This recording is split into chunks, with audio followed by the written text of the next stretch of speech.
नमस्कार. आजच्या या सविस्तर विश्लेषणामध्ये आपण शारीरिक आरोग्याकडे बघण्याचा एक अतिशय रंजक आणि दुहेरी दृष्टिकोन उलगडणार आहोत. उपलब्ध माहितीच्या आधारे सक्रिय ऊर्जा कशी टिकवायची आणि त्याच वेळी वेदनांचे योग्य आणि सुरक्षित व्यवस्थापन कसं करायचं यावर आपण लक्ष केंद्रित करणार आहोत. ही माहिती खरोखरच खूप भन्नाट आहे, त्यामुळे अजिबात वेळ न दवडवता थेट सुरुवातीलाच लक्ष घालूया. आता या माहितीच्या पहिल्या स्तंभाला सुरुवात करताना एक अत्यंत महत्त्वाचा प्रश्न नक्कीच उभा राहतो. तो म्हणजे दीर्घ आणि नेहमी ऊर्जावान असलेल्या आयुष्याचं रहस्य नक्की काय आहे? आपण सगळेच एका निरोगी आयुष्याच्या शोधात असतो, बरोबर? या प्रश्नाचं अगदी अचूक उत्तर व्यायाम आणि योगाच्या सर्वांगीण फायद्यांमध्ये दडवलेलं आहे, ज्याचा आपण आता सखोल अभ्यास करणार आहोत.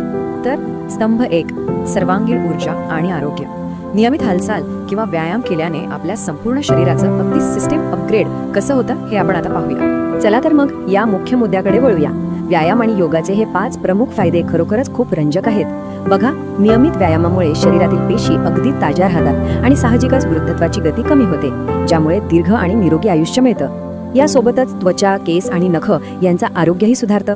शरीराचा समन्वय उत्तम होतो, ऊर्जेत मोठी वाढ होते आणि सर्वात महत्त्वाचं म्हणजे मन नेहमी सकारात्मक आणि तणावमुक्त राहतं.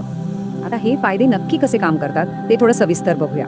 एका बाजूला बाह्य किंवा शारीरिक फायदे आहेत, म्हणजे जसं की पेशींचं वृद्धत्व कमी होणं, त्वचा उजळणं आणि रक्तप्रवाह सुधारल्यामुळे केस व नख मजबूत होणं. पण दुसरीकडे आणि खरं तर तितकेच महत्त्वाचे असे मानसिक आणि न्यूरोलॉजिकल फायदे सुद्धा आहेत. म्हणजे बघा, व्यायाम केवळ शरीराच्या बाहेरून बदल घडवत नाही, तर तो आतून तणावमुक्ती देतो, मन अगदी शांत करतो आणि माणसाचा आत्मविश्वास लक्षणीयरित्या वाढवतो. आहे की नाही कमाल? आणि यातून एक गोष्ट अत्यंत उत्तमरित्या स्पष्ट होते, ती म्हणजे व्यायामाचा थेट संबंध शरीरातील मेटाबॉलिझम म्हणजेच चयापचय प्रक्रियेशी आहे. व्यायामामुळे ही चयापचय प्रक्रिया कमालीची सुधारते. जेव्हा ही प्रक्रिया सुरळीत असते ना, तेव्हा शरीरात साठणारा तो नेहमीचा थकवा आपोआप कमी होतो आणि दैनंदिन काम करण्याची क्षमता प्रचंड वाढते. खरं सांगायचं तर हेच आपल्या उच्च ऊर्जेचं मुख्य इंजिन आहे. केवळ चयापचयच नाही, तर इथला आणखी एक अतिशय कळीचा मुद्दा आहे, तो म्हणजे समन्वय किंवा कोऑर्डिनेशन. व्यायाम आणि योगामुळे केवळ स्नायू बळकट होत नाहीत, तर मेंदू, हात, पाय आणि शरीरातील सर्व अंतर्गत अवयव अगदी एका सुरात आणि एकत्रितपणे अधिक चांगल्या प्रकारे काम करू लागतात. शरीर आणि मनाचा हा योग्य समन्वय आपल्याला नेहमी निरोगी आणि संतुलित ठेवतो. आता आपण कंबर आणि गुडघेदुखीच्या उपचारांकडे वळणार आहोत, पण एक मिनिट, त्याआधी एक अतिशय महत्त्वाची वैद्यकीय सूचना लक्षात घेणं अत्यंत आवश्यक आहे. उपलब्ध माहितीत स्पष्टपणे नमूद केलं आहे की घरगुती उपाय उपयोगी नक्कीच ठरू शकतात, पण कोणतेही उपाय नियमितपणे वापरण्यापूर्वी डॉक्टरांचा किंवा वैद्यकीय तज्ज्ञांचा सल्ला घेणं अगदी अनिवार्य आहे. हे कायम लक्ष ठेवायला हवं. आता वळूया पुढच्या भागाकडे. स्तंभ 2, कंबर आणि सांधेदुखीचे जबाबदारीने व्यवस्थापन. नैसर्गिक उपचार अत्यंत सावधगिरीने कसे वापरावेत ते आता आपण समजून घेऊया. आता या माहितीकडे जरा लक्ष द्या.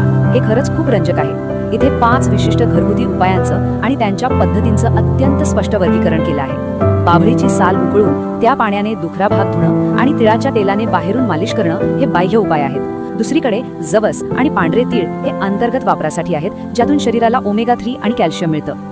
पण इथे खरी नोंद घेण्यासारखी गोष्ट म्हणजे खबरदारी. एरंडेल तेल पचनासाठी चांगलं असलं तरी रोजच्या वापरापूर्वी डॉक्टरांचा सल्ला आवश्यक आहे, आणि तिळाचं तेल पिण्याचा सल्ला सर्वांसाठी सुरक्षित नसतो.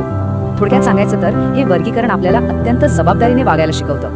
तर आजच्या या विश्लेषणामध्ये आपण 2 अतिशय महत्त्वपूर्ण स्तंभ पाहिले.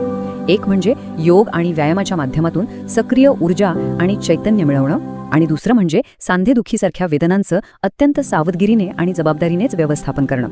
या संपूर्ण माहितीवरून आता एक मोठा आणि विचार करायला लावणारा प्रश्न उभा राहतो. दैनंदिन हालचाल वाढवणं की लक्षित नैसर्गिक उपायांचा जबाबदारीने वापर करणं? आरोग्याच्या या प्रवासात नक्की कोणतं पाऊल आधी उचललं जाईल? याच एका महत्त्वाच्या प्रश्नासोबत आजचं हे विश्लेषण आपण इथेच थांबूया. निरोगी राहा आणि सर्वात महत्त्वाचं, जागरूक राहा.